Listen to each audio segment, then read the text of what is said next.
Morning and welcome back to my channel. আশা করি আপনারা সবাই খুব খুব খুব ভালো আছেন। আমি একদম ফুল ফিট অ্যান্ড ফাইন আছি।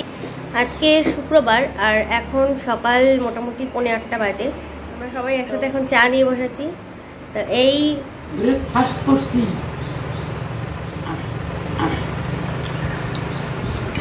হাঁচি পাবে পাবলিক প্লেসে, কিন্তু হাঁচি দিতে পারবেন না, সেই সময় কীরকম করতে হয় একটুখানি দেখে নিন। দেখা,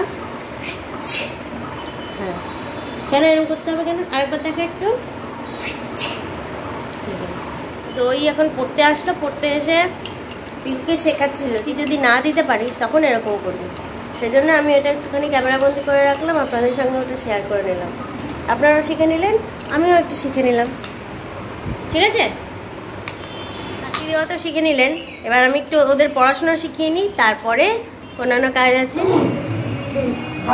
কাকা বাবু এখন বাড়িতে যাচ্ছে, আর এখন বাজে সকাল রাইট এই যে 10টা, আবার আসবে বেড়াতে। ব্যাগ নিয়ে সাবধানে। ও দাদা, ওই রানাঘাটের অটো ধরবে, একটু বলে দিয়েন।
Good evening.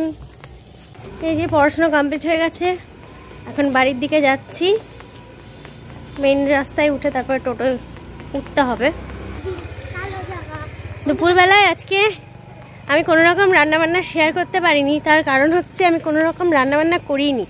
আমাদের নিমন্ত্রণ ছিল, পাশের বাড়িতে নিমন্ত্রণ ছিল, আজকে লোকনাথ পুজো, তো সেখানে খাওয়া দাওয়ার কথা আছে দুপুর এবং রাতে। ফলে আমার আজকে আর কোনো রকম রান্নাবান্না করারই দরকার পড়েনি। আর আজকে কাকু চলে গেছে সকালবেলায়, সেই জন্য আর আমাদের তো প্রত্যেকেরই দেখ, এইগুলো সেই পুরনো ইট, জানিস তো, দেখেছিস কীরকম পাতলা। এই মন্দিরটা ওই সমস্ত ইট দিয়েই তৈরি করা এখন। এই মন্দিরে সেদিন পিকু এসেছিল ওই কাকুর সঙ্গে বিকালবেলায় ঘুরতে।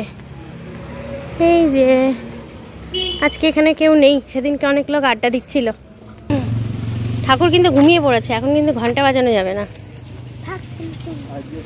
আর দেখি, এই যে দেখুন পিকুর মুখের অবস্থা, পড়াটোড়া করে বন্ধুর সাথে উড়ে বল খেলা খেলেছে,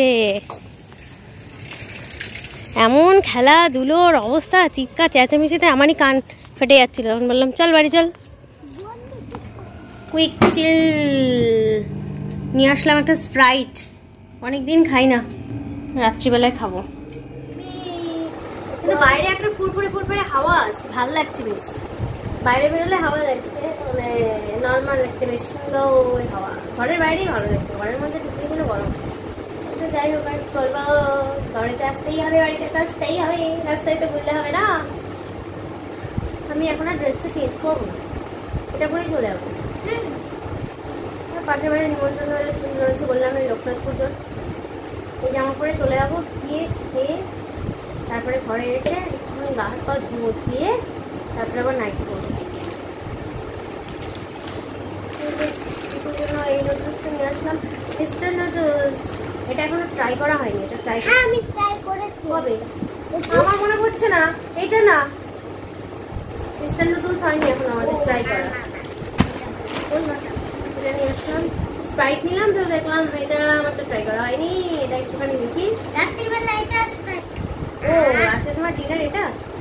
আরে ওদের বাড়ি খেয়ে আসছে তারপরে। আমার ছেলে নাকি ওদের বাড়ি থেকে খিচুড়ি হবে এসে, খিচুড়ি খেয়েছে নাকি, আবার রাত্রে নুডলস খাবে। ভাবুন বাবা, আমি তো ধন্য হয়েছে আমি এরকম খেতে। এই কোথায় যাচ্ছিস? জল খাবি? তো ব্যাগে জলের বোতল রয়েছে তো। বেশ কিছুদিন ধরে জমিয়ে রাখা কাজ নিয়ে এখন আপাতত একটু বসলাম। সেই মেলার থেকে কেনাকাটা করা হয়েছিল যে সমস্ত জিনিস, সেগুলো একটুখানি অ্যারেঞ্জ করে রাখছি।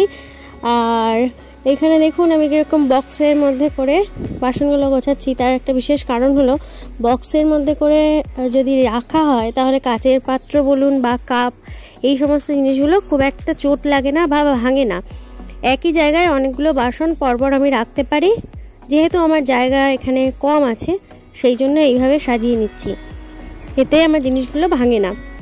আর কাচের বাটি আমি এরকম একটা বড় কন্টেনারের মধ্যে করে পরপর এরকম রেখে দিই, দিয়ে এটার ঢাকনাটা আটকে একটা সাইডে রেখে দিলে পরে বাটিগুলোও সেফ থাকে, যখন প্রয়োজন হয় আবার বের করে নিই। তো এখানে ডিনার সেট, কাচের বাসন, কাপ ইত্যাদি ইত্যাদি সমস্ত কিছু গুছিয়ে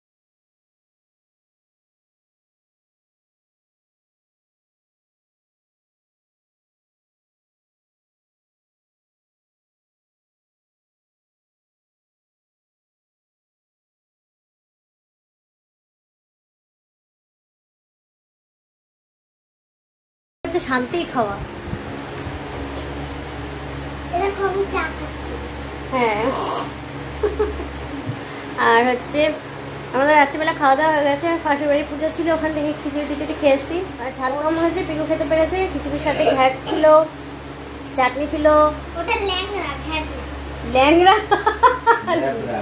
ল্যাবড়া, আচ্ছা হলো, খিচুড়ির ল্যাবড়া ছিল, আর হচ্ছে পায়েস ছিল, চাটনি ছিল, পাঁপড় ছিল। আর আমাদের বাড়ি এসে ঠান্ডা। উদ্বোধন করা হয়েছিল না, সে মেলা থেকে কিনে নিয়ে এসে রেখে দিয়েছিলাম। আজকে উদ্বোধন কোল্ড ড্রিঙ্কস দিয়ে আস্তে আস্তে পড়ে যাচ্ছি গড়িয়ে।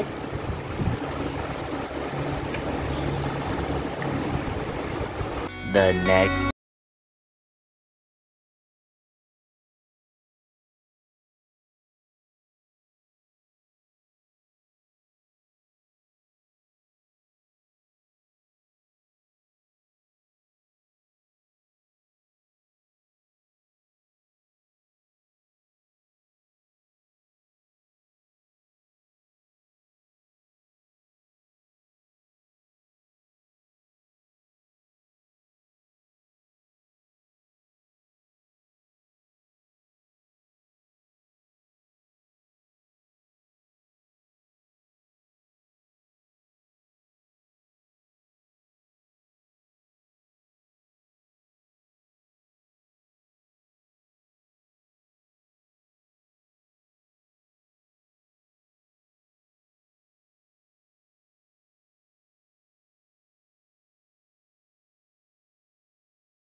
গতকাল রাত্রে আমরা পুজোর বাড়ির থেকে খাওয়া দাওয়া করে এসে সবাই মিলে কোল্ড ড্রিঙ্কস খেতে খেতে গল্প করতে করতে ভিডিওটা এন্ড করতে অ্যাকচুয়ালি ভুলেই গেছিলাম।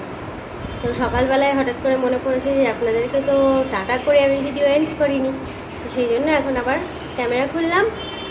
আর আজকে সকালবেলায় কোনোরকম কোনো এক্সট্রা কিচ্ছু বানাইনি, জাস্ট ডিম টোস্টটা বানিয়েছি। তার স্পেশাল কারণ আছে একটা, ঘরে আমার এই কোয়াটার রুটিটা ছিল, রুটিটা নষ্ট হয়ে যেতে পারে, সেই জন্য একটু সেঁকে নিয়ে আগে ভালো করে, যেমন করে আমরা রুটি শাকি ওই আটা রুটি তেমনটা করেই আগে সেঁকে নিয়ে তারপরে একটা ডিম দিয়ে টোস্ট বানিয়েছি, দুটো ভাগ করে নিলাম। আর চাউমিনটা ছিল ফ্রিজে, ছিল একটা ছোটো টিফিন বক্সে করে।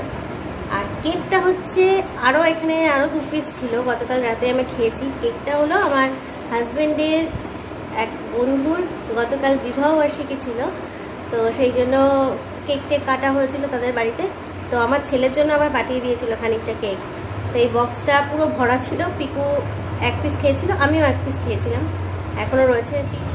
যেহেতু চকলেট কেক, ওই জন্য আমি ফ্রিজে রেখে দিয়েছি। আমি জানি রাতে তো খায়নি খুব একটা, ও সকালবেলা হোক বা দুপুরবেলা হোক যখন হোক খেয়ে নেবে। তো এখন নিয়ে আসলাম, কারণ চাউমিন বা ডিম টোস্ট কোনোটাই আমার ছেলে ভক্তি করে খুব একটা খায় না, যদি খায় কেকটা খাক। তো এই হচ্ছে আমাদের এখন সকালবেলা খাওয়া দাওয়া। আর পিকুর বইপত্র পড়াশুনো কমপ্লিট হয়ে গেলো, এখন সেরে নিতে হবে। আর ওই জন্য এখন আর ভাতটা বসালাম না। আজকে ডিমের ঝোল রান্না হবে, ডিমটা ওই কড়াইয়ের মধ্যে জল দিয়ে জাস্ট সেদ্ধ করতে বসিয়ে দিয়ে আসলাম, ঠিক আছে। আমরা এখন তাহলে খাওয়া দাওয়া করি, করবো বলেই এসেছিলাম মেনলি। তাহলে টাটা, এর মধ্যে এই পর্যন্তই। সবাই সুস্থ থাকবেন, ভালো থাকবেন, অবশ্যই নিজের শরীরে খেয়াল রাখবেন, পরিবারের সবার খেয়াল রাখবেন। আজকের মতো টাটা।